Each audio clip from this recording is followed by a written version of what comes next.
As we continue on Hannity, it's time for Media Mash, our weekly roundup of all the ways the mainstream media tries to put their liberal spin on the news. This week, we have some great material, and here to sort it all out is the president of the Media Research Center, Brent Bozell. Mr. Bozell, sir, welcome back. How are we doing? All right, reporters suggesting that Governor Palin's disregard for them and the lamestream media, they're actually, it's going to hurt her with the voters because she doesn't trust or like them. Pretty interesting. Watch this. At the same time, Palin seems to delight in having a bad relationship with what she calls the lamestream media, and she's angering some Republicans as well about this tour by not notifying them ahead of time. It's this extended flirtation, you might almost call it, with running. The only media, too, that she wants to speak to is her employer, Fox News. Does any of this risk, though, rubbing voters the wrong way? It's not. It rubs them the wrong way. That she says, I don't trust you guys. You've never been fair to me. And guess what? I have better things to do with my time. What'd you think? Sean, this is fascinating. I am loving this. Remember the old commercials about the uncola? Mm-hmm. She is the uncandidate. And what she is doing is absolutely unconventional in modern political history. She's running against the press, mocking them. And you know why? She says, if they think that she's making herself uncomfortable, how's this?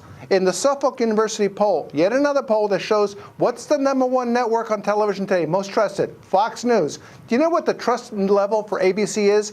10%. NBC, 6%. CBS, 6%. Yeah. She's having a field day running against them. Yeah, I got a She knows exactly what she's doing. We got on the Reverend Wright story in 2007, and Diane Sawyer was on the network yesterday bragging, no, we broke that story. I'm like, a year later, where were you? And I was being excoriated for staying on Wright and Ayers and Flager and a radical candidate.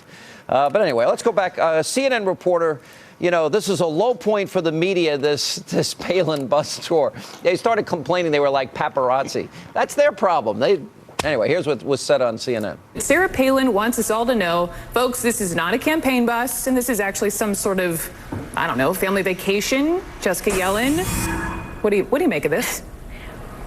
What I make of the coverage of this Palin bus tour, not the tour, but the coverage of it, is a media low point. Chasing around someone who so far is not running for president and who has been playing the kind of tease the media games that only movie stars and reality stars play is kind of a media low point. I guess it's hard for them to understand that there are people that really care about the Constitution and, understand that America's at a tipping point and are really concerned. That couldn't even cross their mind that people care about things like this. But Sean Hannity, do you know how silly that reporter is? This reporter for CNN who called it a media low point. Do you know that Monday night CNN covered Sara Palin every single hour? Do you know that Tuesday, all day long, every hour, CNN covered her? Do you know that John King spent 2 hours at that site that she was at Gettysburg covering her? His central location was her tour, and now their own reporter is calling it a media low point. She's going to be really popular around that water cooler tomorrow. Then they take it a step further. NBC, ABC, she has zero chance of winning. But of course, she should be on their networks, but zero chance of winning, according to the so-called experts, which just makes this even more comical.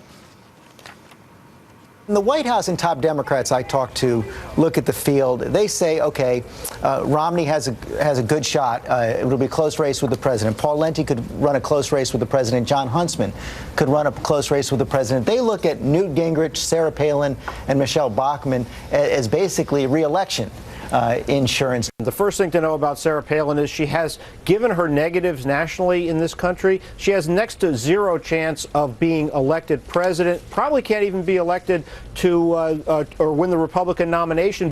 Yeah, but please, Governor Palin, come on our shows, come on, because you're good for ratings. People want to hear from you, but you can't be president, but come on anyway.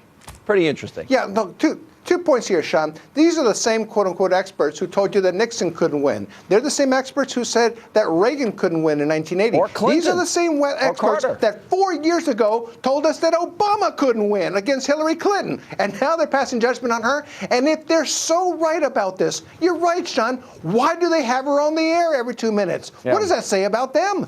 All right, let me give you another example. So Herman Cain is on CBS, and, they invite Cain on to complain about too much Palin coverage. If it couldn't get any more bizarre, here it is.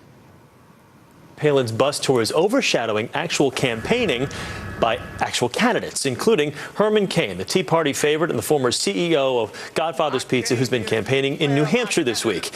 He joins us now from Atlanta, his hometown. Mr. Cain, good morning to you. Can I just get a one-word answer? Seeing Sara Palin on this bus tour with Donald Trump, does it frustrate you a little? These people that aren't candidates yet that are getting all this attention? Nope. Not at all. One word. Nope. Nope. Your premise is stupid. Next question, please.